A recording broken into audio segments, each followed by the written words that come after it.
శ్రీ చిన్నజీర స్వామివారు రచనాత్మకంగా నిర్మించినటువంటి స్టాచ్యూ ఆఫ్ ఈక్వాలిటీ సమతామూర్తి శ్రీ రామానుజాచార్య విగ్రహ నిర్మాణానికి నేను చీఫ్ ఆర్కిటెక్ట్గా పనిచేశాను.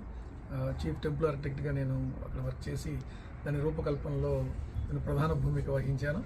అట్లాగే ఓంకారేశ్వర్లోని ఆదిశంకరాచార్య స్వామి వారి ఒక బృహత్ విగ్రహ నిర్మాణానికి నేను స్థపతి అడ్వైజర్గా అక్కడ వర్క్ చేశాను. ఇప్పుడు కూడా విషయ నిపుణుడిగా వాళ్ళకి నేను మధ్యప్రదేశ్ టూరిజానికి నేను సేవలు అందిస్తున్నాను.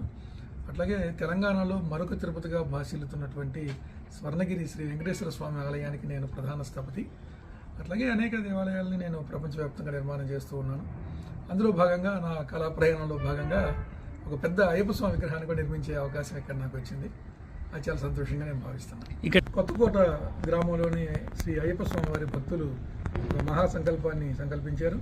సంకల్పానికి అనుగుణంగా వాళ్ళు ఇక్కడ ఒక అద్భుతమైనటువంటి స్థలాన్ని వాళ్ళు సేకరించి ఆ గ్రామంలో ఉండేటువంటి అయ్యప్ప భక్తులతో పాటు వారి స్నేహితుల్ని ఇతర భక్త బృందాలను కూడా వారు సమీకరించుకొని ఒక అయ్యప్ప స్వామి వారి విగ్రహాన్ని స్థాపించాలి అని చెప్పి ప్రయత్నాలు ప్రారంభం చేశారు.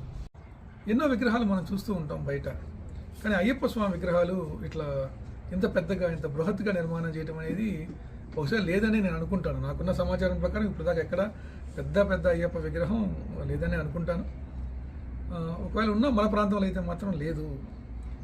కనుక ఇటువంటి ఒక అద్భుతమైన సంకల్పానికి అందరూ తోడవాలి అని చెప్పి ఆహ్వానం. దానికి సంబంధించిన కేవలం అయ్యప్ప స్వామి విగ్రహమే కాకుండా ఆ విగ్రహం కింద ఒక శ్రీ ధర్మశాస్త్ర వారి ఒక విగ్రహ ఆలయ నిర్మాణం చేయాలని, ఆలయం చుట్టూతూ శ్రీ గణపతి, శ్రీ సుబ్రహ్మణ్య స్వామివారు, అట్లాగే మహావిష్ణు, అట్లాగే శివ ఆలయాలను కూడా ఆ చుట్టూరా నిర్మాణం చేసి ప్రతిష్ఠించి పూజించుకోవాలని చెప్పి వాళ్ళు సంకల్పించి దానికి అనుగుణంగా ఒక ప్లాన్ రూపకల్పన చేసే అవకాశం నాకు దొరికింది ఇక్కడ. అట్లాగే అదే కాంప్లెక్స్లో అయ్యప్ప స్వామి దీక్షాపరులకి అన్నదాన కార్యక్రమం కూడా నిరంతరం జరగాలి అనేటువంటి సంకల్పంతో ఒక పెద్ద హాల్ను కూడా నిర్మాణం చేయడం జరిగింది. ఆల్రెడీ ఇక్కడ వాళ్ళు ఎప్పటి నుంచో దీక్షా సమయాల్లో అయ్యప్ప దీక్షాపరులకి అన్నదానం ప్రసాద వితరణ చేయటం జరుగుతూ ఉంది.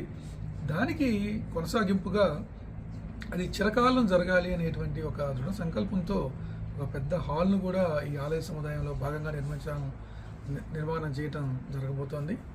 అద్భుతంగా రూపుదిద్దుకోబడుతున్నటువంటి ఈ ఆలయ నిర్మాణానికి అందరూ వారి ప్రోత్సాహాన్ని అందించాలి అని చెప్పి ఆహ్వానిస్తున్నాం.